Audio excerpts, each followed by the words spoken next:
So friends, welcome What If Naruto x Judy x Misty movie.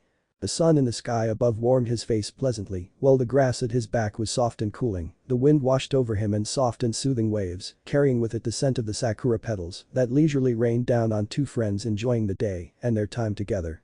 Naruto and Sakura were in a vast field in Japan's countryside, taking a reprieve from riding their bicycles together one pleasant afternoon. Naruto was dressed to match the warm summer weather, wearing a plain white t-shirt and a pair of blue shorts. Sakura herself a pretty yellow sundress and an oversized sun hat, discarded and since carried a distance in the breeze. Neither of them cared enough to chase after it, choosing instead to bask in each other's company.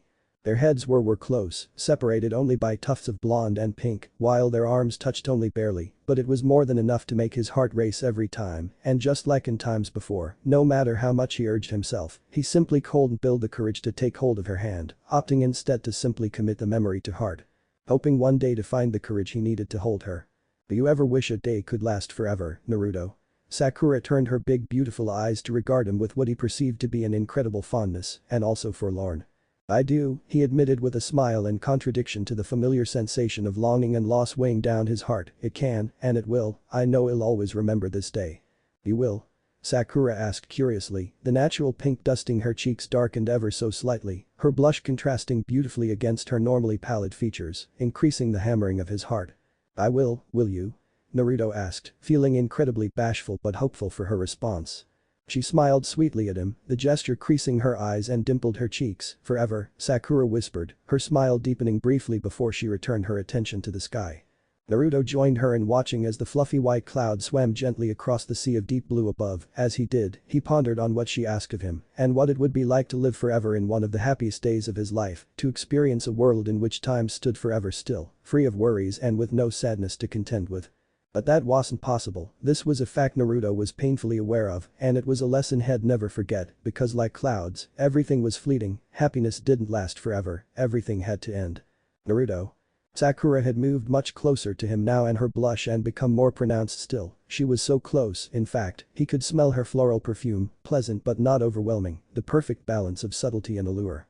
Naruto was aware he was likely blushing too, and he felt incredibly bashful for that and many more reasons, but that wasn't enough to keep him from staring back into her large eyes. Just then, he was nearly overwhelmed by the sudden urge to kiss her on the same pronounced forehead she was always so self-conscious about. And then her lips. But he was a coward, so he couldn't. It was a regret he would always live with. Yeah, Sakura. Naruto acknowledged. You'll find me, won't you? Sakura asked in what almost sounded like a plea. What? Fear gripped his heart seeing her begin to visually artifact, something was wrong, but he simply couldn't understand what that was then. Sakura, what's wrong? You'll find me, won't you, Naruto? There were tears in Sakura's eyes now and her words became more desperate. Please don't forget me, Naruto. Promise me you won't. Confusion and fear paralyzed Naruto as an encompassing darkness began to quickly spread across the once blue sky above, while the ground beneath him crumbled out of existence. He was abruptly overwhelmed by the horrifying sensation of freefall, sinking into the earth itself, into a surrounding darkness that pulled him further away from his friend. Sakura. He helplessly reached out to her, but the distance between them was expanding exponentially. Sakura, wait. Please don't leave again. Promise me, Naruto. Sakura desperately called out after him, her own hand outstretched began to pixelate, spreading down her arm, she began to disappear. Sakura. Promise me. I promise. Naruto. Hours earlier. After another long, mind-numbing day at Arisaka Academy, Naruto liked to unwind by the koi pond on the campus grounds. He sat on the concrete edge of the pond, his feet mere inches from touching the water's edge, as he enjoyed the rare display of nature in the twilight of the 21st century.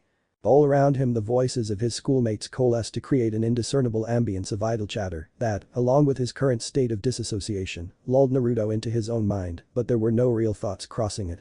His integrated communications rang 3 times before he noticed it, by the 5th he realized it was his father calling, as indicated by his heads-up display. Dad? Naruto's eyes glowed bright blue and were wide with surprise in his reflection in the rippling water. How are you, Naruto? His father asked. His portrait picture for his father, because he always refused video communication, was the default silhouette of a person. It perfectly reflected just how Naruto viewed his father, thus his surprise at the sudden call. Fine, just got off school actually, why, what's up? Naruto couldn't think of any immediate reason his usually distant father was calling him so abruptly. In the absence of an answer, his imagination began to run rampant and he began to worry thinking Arisaka Academy had notified him of his recent drop in grades in his financial securities class. It happened only that morning when he flunked the exam because he'd stayed up later than he intended on the night before scrolling BDs. It started with an interactive one in which he was a shinobi fighting in space, ending inevitably with the one he always found himself replaying over and over again. He lost himself for hours into the early morning. He'd spent so much time in his final BD, in fact, Naruto thought it somehow wasn't quite how he remembered his most cherished memory to be. He would have to remember to message his brain dance editor and ask for further tuning. "I'm coming home tonight," his father continued evenly, around 8 or so. "The hour back in Japan, then?" Naruto, in his excitement and immense relief at not being reprimanded, voiced his question out loud as Appa's too in the privacy of his thoughts. Last he spoke with his father, which was longer than he was comfortable admitting, he was to be away on business somewhere in North America for an undetermined amount of time. Where exactly, Naruto knew better than to ask. He was never given an answer, at least not a complete answer, much less a truthful one. He didn't even know what his father did for Arisaka, beyond the fact he worked for them in some capacity. Whatever the position, it would be naive to assume it was something ethical or even legal, whatever that word was defined as anymore. Though only 15 years old, Naruto was well aware of the mega corporations' reach beyond the propaganda that passed off as history and what was reported in the media. Arisaka roots ran deep in almost every aspect of life within Japan in the year 2075, as government and the corporation were almost indiscernible, with one being beholden to the other. Everyone was aware of who answered to who. As things were, in 2 years' time, he would also be working for Arisaka, not of his own volition, but of an unspoken obligation. "Yes, I'll see you then," his father confirmed. "Preem. Dad, maybe we can." Naruto watched his own smile fall away as the light of communications literally left his eyes. His father ended their call abruptly. "Never mind, I guess, well, at least I'll see him later."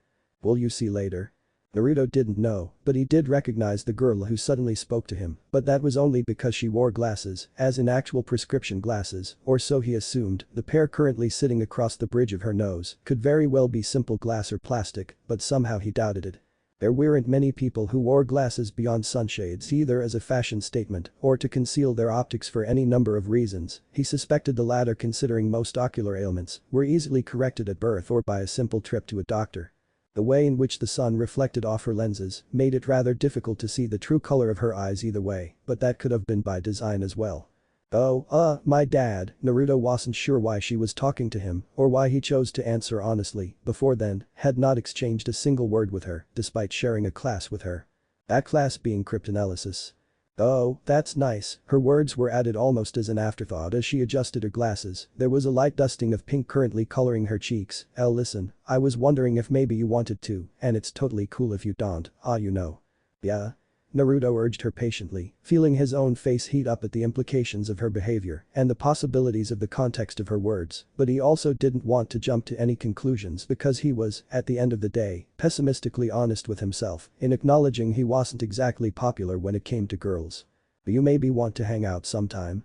You know, to study or something," she finished quietly, looking away. "Shit," Naruto cursed in the privacy of his mind despite projecting what he hoped was an easygoing smile. He didn't know her name. "Yeah," he cleared his throat when his voice broke. "Yeah, yeah, definitely, yeah, that'd be preem." He didn't know how to broach the subject without hurting her feelings or his chances, but he did have an idea. "But like I said, my old man's coming home tonight, so." "Oh, yeah, right." She tucked a strand of her platinum blonde hair behind her ear, looking away in an attempt to hide her disappointment. "But if y'all just shoot me your deets, we'll definitely hang soon." Naruto added quickly, he didn't want her believing he was turning whatever it was she was offering him down or away, be it a friendship or more, he would take either at that point, yakno, to study or whatever. He swung his legs back and over the pond's edge and stood to find he eclipsed her height by at least a head and a half. His standing also revealed just how close she was to where he'd been sitting, drawing a cute squeak and backpedal from the girl. "Or I could just give you mine, yakno." "It's up to you," Naruto offered. "Yeah, I'd like that," she muttered shyly.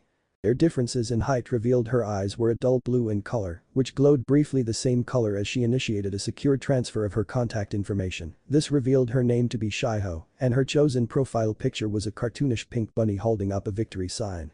Despite his excitement, Naruto couldn't help but find it a little odd she didn't share her full name, but it wasn't exactly unheard of acquaintances to share only that information with one another, because despite his thoughts on her intentions, it was all they were so far, just assumptions and acquaintances. Nevertheless, Naruto was just happy to now have more than 3 contacts, the first, and in order of frequency of communications, being Ichiraku Raymond, the second his BD editor, third was his father, and now Shiho. More importantly, it was a girl. He had a girl's number. Nova, Naruto confirmed coolly and accepted the contact information, sharing his own in the process, and I guess it goes without saying, but Imnemik is Naruto.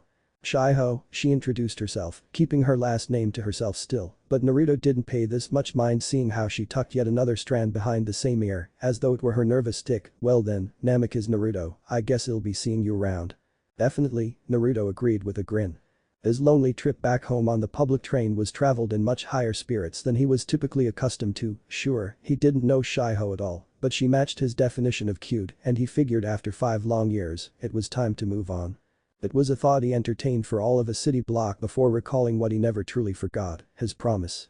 Naruto sent his BD editor a message requesting another tuning and was surprised when, before arriving at his final stop, he was sent confirmation of job completion.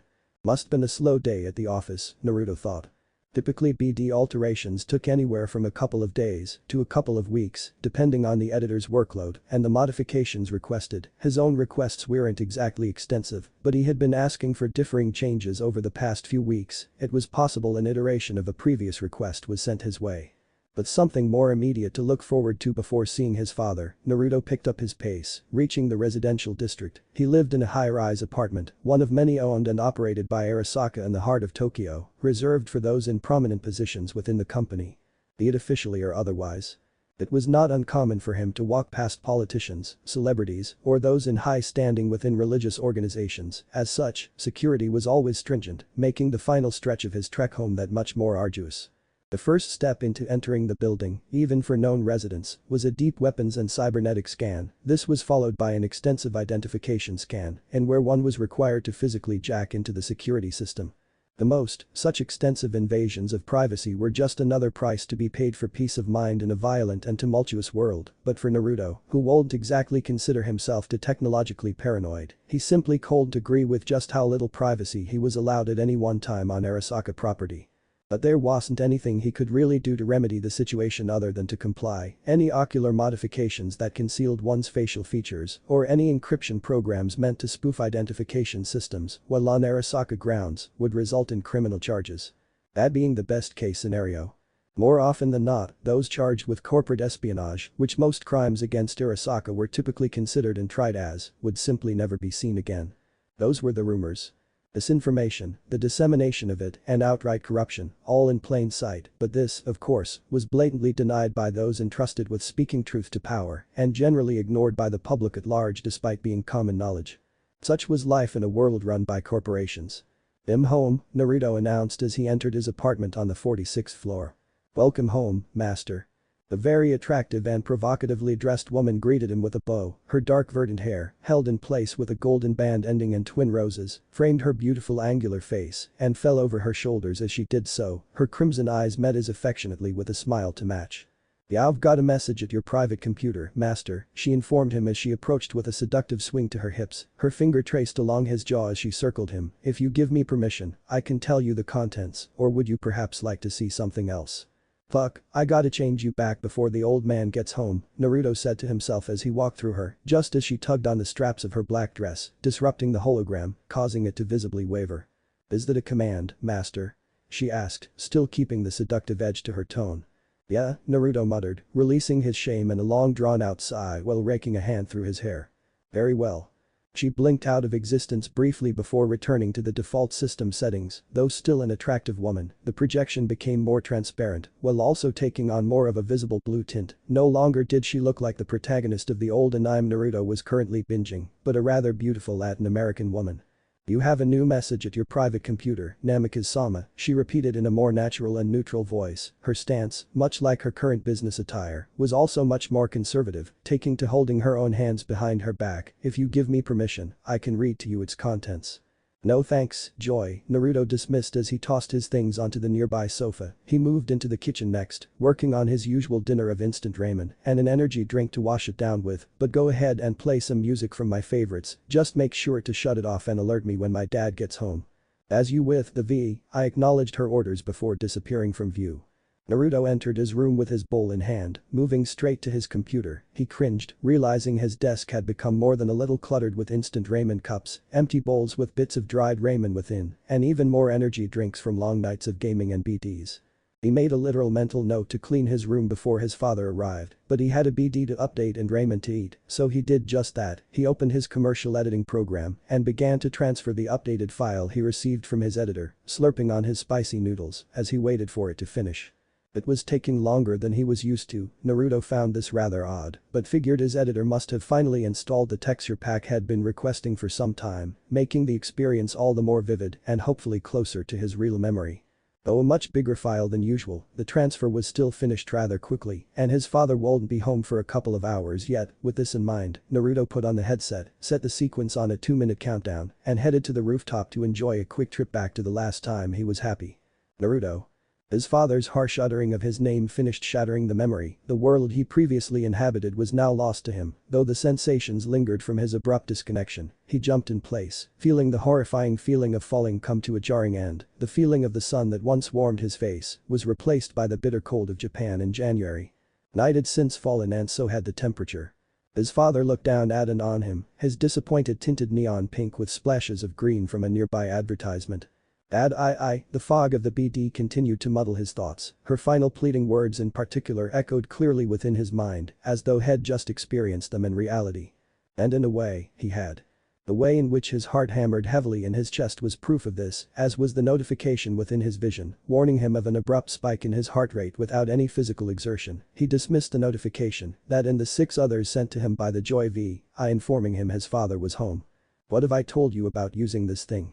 Minato questioned, somehow managing to remain stoic while also sounding reprimanding. He had the headset in his hands, bending it beneath the force of his grip and out in the open no less. "Haven't I taught you better than that? Just because we're on Arisaka grounds doesn't mean."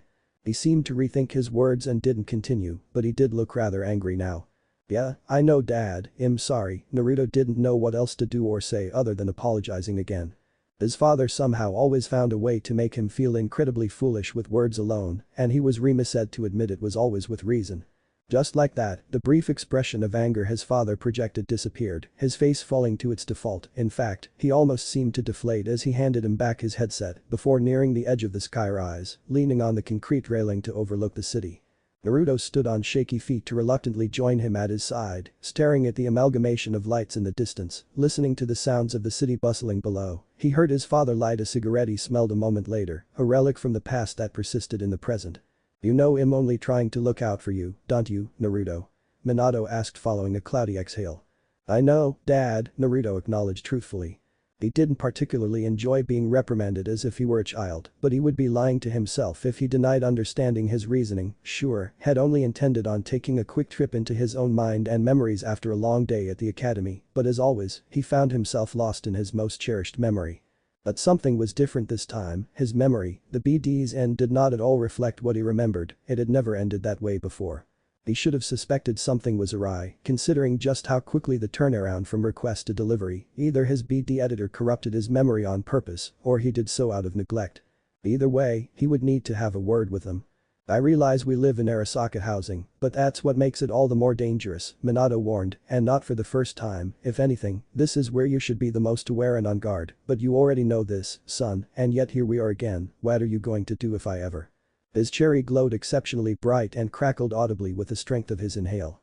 "I know, Dad." Naruto felt incredibly idiotic at having to repeat himself and for having made his father repeat himself. "It won't happen again. He promised. How many times had he made and broken the same promise? He promised he would find Sakura and had failed in that regard too. What good was his word if he couldn't seem to keep it? "Do you know what day it is today, Naruto?" Minato asked, abruptly changing the subject. A quick search of his display indicated the day, the same day this father no doubt was aware of, so there must have been a reason why he was asking. He just couldn't think of why that may be. "The 10th, why?" "Of what month, son?" Minato asked, his tone gaining some levity. Naruto was taken aback to see him smile, however small it may have been. It was an expression he'd witnessed only a few times in his life. "October. Why is it?" He joined his father in smiling at the realization. "It's my birthday, huh? And how old are you today? Please don't tell me you forgot that too." The slight inclination of his eyebrow indicated his humor. "Another rarity." 16, I guess, Naruto muttered, suddenly feeling bashful. You guess? Minato nudged his shoulder with his own. I'm pretty sure, Naruto checked him back with a chuckle. Minato hummed the final draw of his cigarette from his nose before flicking it off into the relative darkness. He ruffled his hair briefly before moving away from the ledge. Come on then, you may have forgotten your birthday, but your father didn't. I got you something. Naruto I experienced a spike of anticipation and excitement at the possibilities his father's words promised. It wasn't as if he was exactly wanting for anything with whatever it was his father did for Arisaka, but his father's gifts were far and few between. He didn't mind, though, because whenever his father did give him a gift, it was usually something substantial, not necessarily in price, despite it sometimes being the case, but meaningful to him. It served as a reminder to Naruto that, despite being both distant both emotionally and for business, his father really did care. Now, before I give you your present, I need you to promise me I'll be careful with it, Minato said to him as soon as they passed the threshold of their apartment. Yeah, okay, Naruto was reluctant to agree to another promise, but this one seemed manageable. He was also rather excited to see exactly what it was his father was about to gift him that required his word. He doubted it would be a new BD set now that he needed another, but perhaps it was a firearm. It wasn't that he necessarily needed one despite the increase in worldwide violence, or because of just how suffocating Arisaka security was, yet he really wanted his own ever since his godfather had taken to a range 1 year he was in the country. He quite literally had a blast. I need more of an answer than that, son, Minato pressed patiently. I promise, old man, Naruto's grin faltered briefly and he hoped his father hadn't noticed. Of course he noticed, he lamented. Minato nodded in acceptance regardless. Wait here, he said, disappearing into his room. Naruto sometimes hated how his mind worked. One moment he was happy and joking with his father, and the next he was saddened to see him enter the room he was supposed to share with his mother. I don't want you swinging this around the house, Minato warned as he emerged from the room with a pitch-black sheath of a katana in hand. It somehow glinted in the artificial lights, while also somehow seeming to absorb all light that touched it. No way, is that Naruto almost couldn't believe what he was seeing, and yet there was no denying it was the most beautiful katana had ever laid eyes on. Its handle was a vibrant burnt orange in color, with bright blue wrapping that laced perfectly to create a traditional vertical parallelogram pattern. Its handguard was of a most interesting design, like the hilt, it was also black in color, with 9 individual curves that swirled into the blade center, creating an almost whirlpool-like pattern. Your mother's katana, Minato confirmed absent-mindedly. He regarded the blade with a great affection, his stoic default loosing ever so slightly, as if reminiscing on something pleasant. After admiring the blade for a time longer, he finally presented it to him with a care that bordered on reluctance. Yes, and now it's yours. Naruto reached out for the katana, only for his father to pull it back abruptly, his expression back to its previous vacancy. I'm serious, Naruto, Minato warned. Kyuubi was your mother's most prized possession, and I hope y'all treat it like yours from now on. I will, Naruto agreed just as serious and with true conviction. After all, he didn't own much of anything regarding his mother beyond a few holo pictures. This was a guarantee he could easily keep and adhere to, I promise. With an expression that almost resembled pride, Minato finally passed on the katana. Naruto took hold of the hilt and then the handle. He inhaled sharply but maintained his grip on it. When his display indicated an attempted connection from the katana, he looked to his father for an answer and received one before he could actually ask for it. Your mother always intended on giving you Kyuubi, Minato informed him. The whole of his attention remained on the katana. When she created it, she coded it specifically to work with her neuralware only. Not even I can use it. He finally met his eyes. When she learned she was pregnant with you, she personally chose and modified your neuralware to work with Kyuubi, making you the only other person beside her capable of wielding this katana. She did. The question was rhetorical and after hearing the explanation, Naruto accepted the connection feeling tears pooling in his eyes. He tried to hold them back in the presence of his father, but found it difficult after hearing just how much his mother prepared for him. Naruto always assumed she must have loved him because that's what mothers were supposed to do, but having tangible proof in his hands and in his head was enough to both warm and weigh at his heart. His display indicated an upload process had initiated, pausing when it reached half completion to inform him he needed to unsheath the katana to progress. He did just that, exposing the blade in a gesture that was a first, but felt so natural to do. So familiar. The katana's blade was just as beautiful as the rest of it. Its ridge, like the sheath and guard, was pitch black, the darkest shade of the color had ever witnessed, darker than the aforementioned section of Kyuubi overall. It was almost as though light itself could not refract or escape it. The blade's edge, meanwhile, was a contrasting bright crimson red, with symmetrical wave patterns encompassing the entirety of it.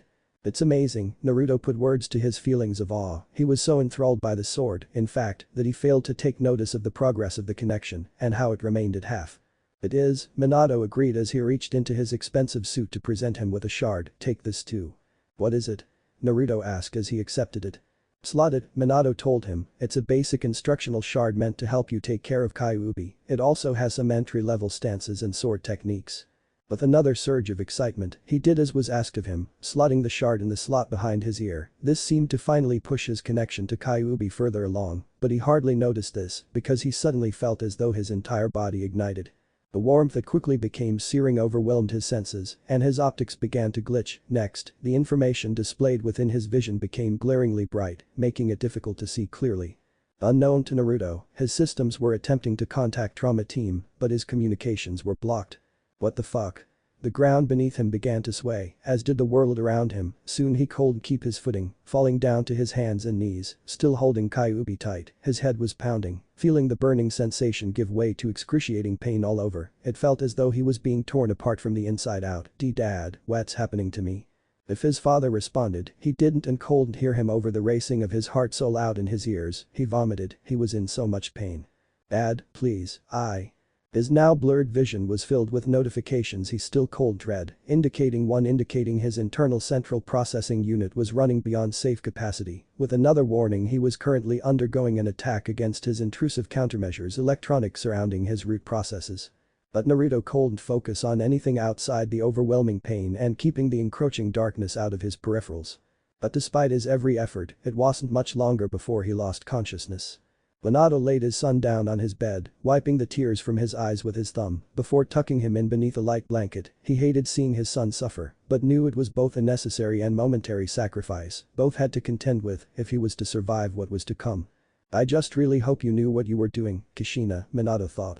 As much as he loved and revered his late wife and trusted in her abilities, he also loved his son. Kushina was gone, but Naruto wasn't, and he intended on doing everything in his power to save him. He would not fail his family twice. Minato initiated a call once he concluded the scans he was performing on his son, relieved to know his vital signs were beginning to level out. He was far from being safe, but he was no longer crashing either. How is he? His body's adjusting to Kyuubi well enough, as well as anyone can, I imagine, Minato said as he initiated another round of scans. I can already see the changes taking place, sensei. He focused on the scar on his son's left foot and how it was beginning to disappear before his very own eyes. It's incredible. That's good, at least. Jiraiya sounded equally relieved as he felt. Kushina was deceptively intelligent when she really put her mind to something. You know what she would have done if she heard you saying that, Minato informed him matter-of-factly. Oh, I have a pretty good idea, she did shoot me once, remember? Jiraiya muttered. Within his image frame he was rubbing his left shoulder with a grimace. There was a brief lull in their communication following that. I'm worried, sensei, Minato finally admitted. It's happening now. With this, it's all set in motion. It'll only be a matter of time before Danzo catches on to what we're doing, and if he discovers Naruto has the Kyuubi.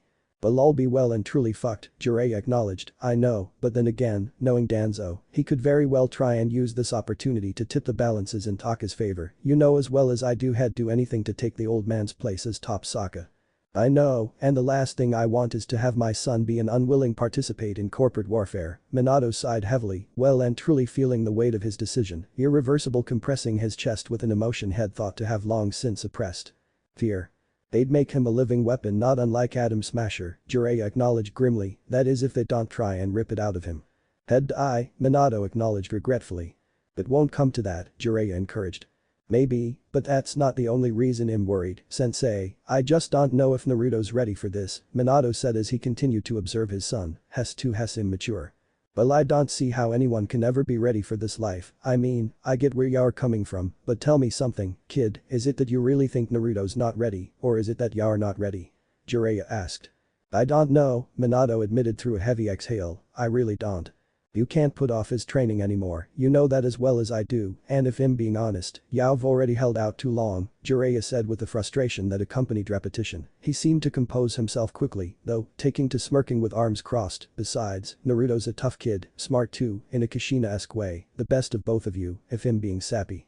But this isn't what Kushina wanted, sensei. Minato uttered his own repeated counter-argument. He's still a child, he shouldn't have to go through this. It's not what any of us want for him, but there's a reason she prepared that shard for him, kid, Jiraiya said, but you already know that, she knew this day would come, or at the very least she obviously prepared for it. Are you implying my wife knew she would get murdered? Minato almost snapped. You know exactly what I meant, Jiraiya responded with patience and understanding. Look, kid, I know this is harder on you than anyone, but he needs to be prepared for what's to come, don't forget, he's my godson, I worry about him too, you know. I know, sensei. So y'all do it, then? Y'all train your son to be just like you? Jiraiya asked. I have no choice at this point, Minato sighed audibly and kneeled down next to his son to rest a hand on his warm forehead, but no, he won't be anything like me. What you mean? Jiraiya inquired. I will train him to be a shinobi, Minato ruffled his son's hair gently, because I know Arisaka will send theirs after him one day, but Naruto will be better than me, that much I know. Jiraiya chuckled, his grin wide and unmistakably proud, somehow I can see it, don't take this the wrong way, but you and Kushina made one hell of a kid. But we did, Minato agreed with a genuine smile of his own, keep me updated, sense, it'll do the same, with their connection ended, he regarded Naruto again, sleep well, son. So friends I end stop here.